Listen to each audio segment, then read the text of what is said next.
You know what I'm really overseeing?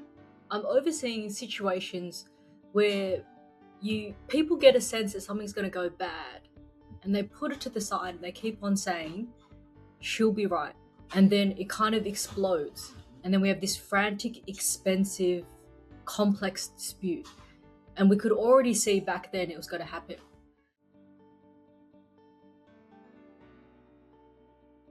So one of the things that we are seeing a lot is takeout works.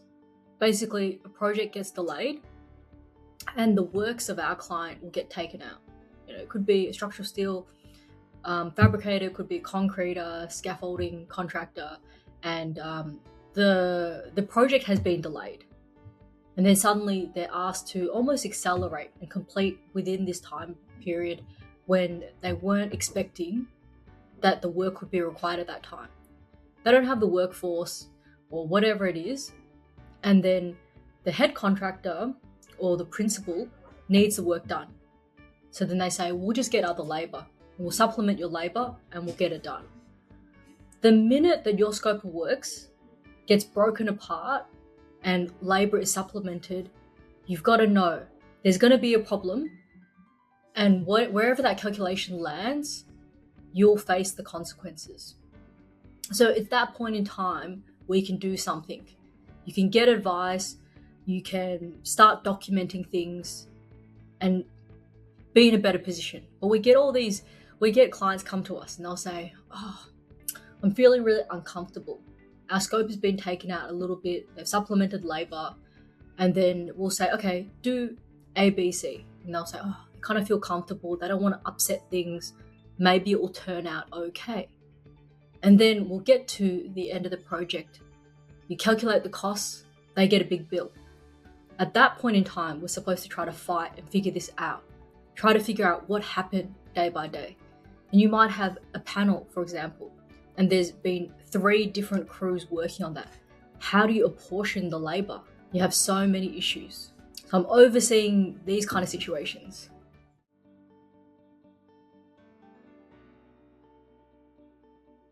As soon as you see something change, right? There was a deal. The deal was this fixed price lump sum contract and you had a scope.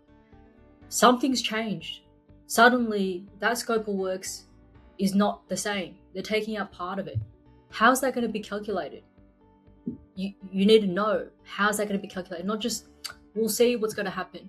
You can document it so you can make a deal, number one. How's that going to all happen? Who's going to bear what kind of costs and risks with this new deal? And then day by day, you need records. What's happening there on site? Who's installing this component? Who's installing that component? Because it matters for costs, for defects, delays, all those types of things. So as soon as those things happen, it's action stations. You got to do something about it.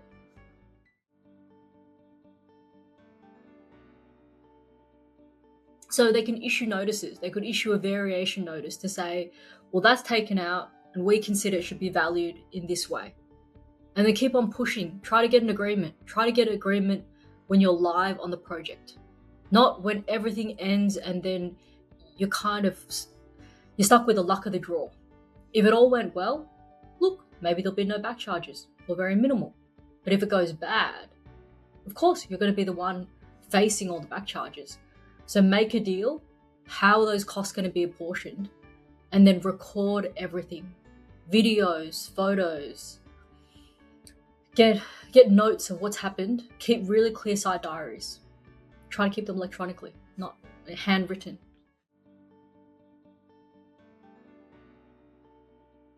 So we obviously face this problem all the time.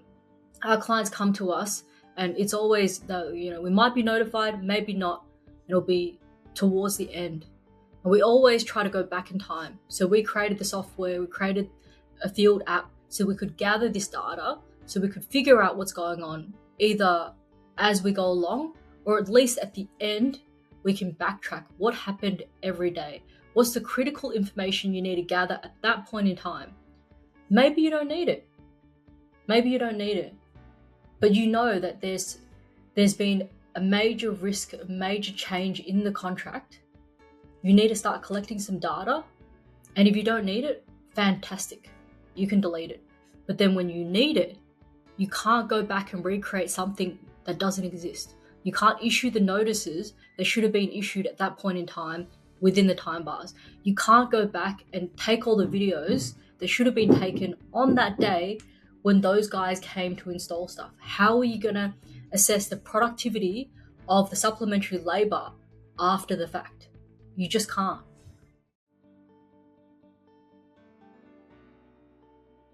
So I understand that there are multiple commercial reasons why people don't amend and negotiate their contracts at the beginning. The contractors, the people doing work on the ground, they have large overheads. So there's usually that pressure to sign and sign quickly.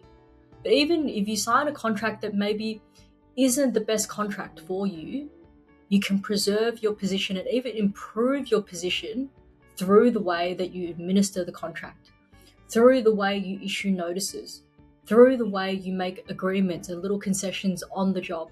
That's all your position all the way along, so that when you look at it at the end of the job, you're in the best possible position.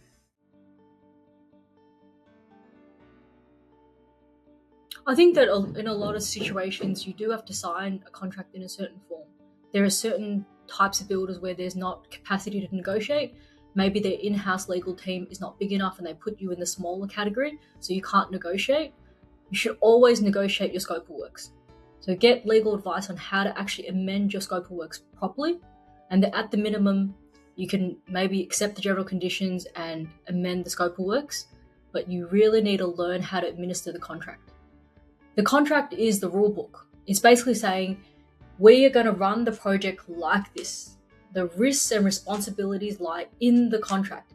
If you don't follow it, it's the same thing as going on site and not wearing a hard hat. Those are the rules, those are the conditions you agreed to play by, but somehow a lot of people think that it's fine.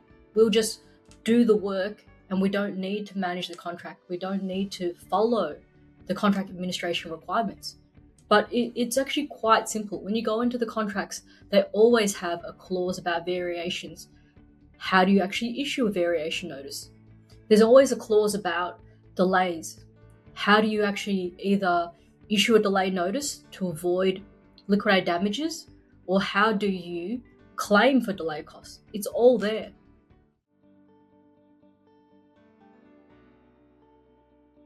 My family used to be in structural steel, so we signed those contracts, and at the beginning we got those big law firms to try to review our contract, and we could see the departures, the amendments they were drafting, they weren't going to be commercially appetizing. I can see the issues there, and there's quite a big disconnect between the technical scopes of a lot of contractors and the technical legal side.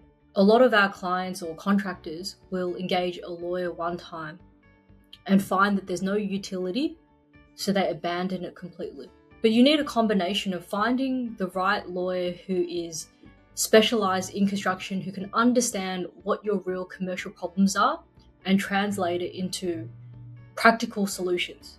So you need the right advisors around you, and you need to educate yourself.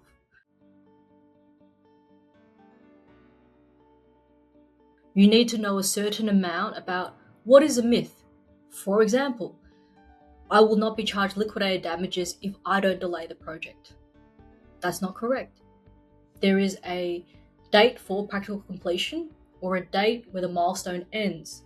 And if you don't extend that time with a notice, it just stays there, even if you're not the cause of the delay. So you got to find out which of these things that everyone is talking about is actually a myth. It's not true. It's not the actual position out there.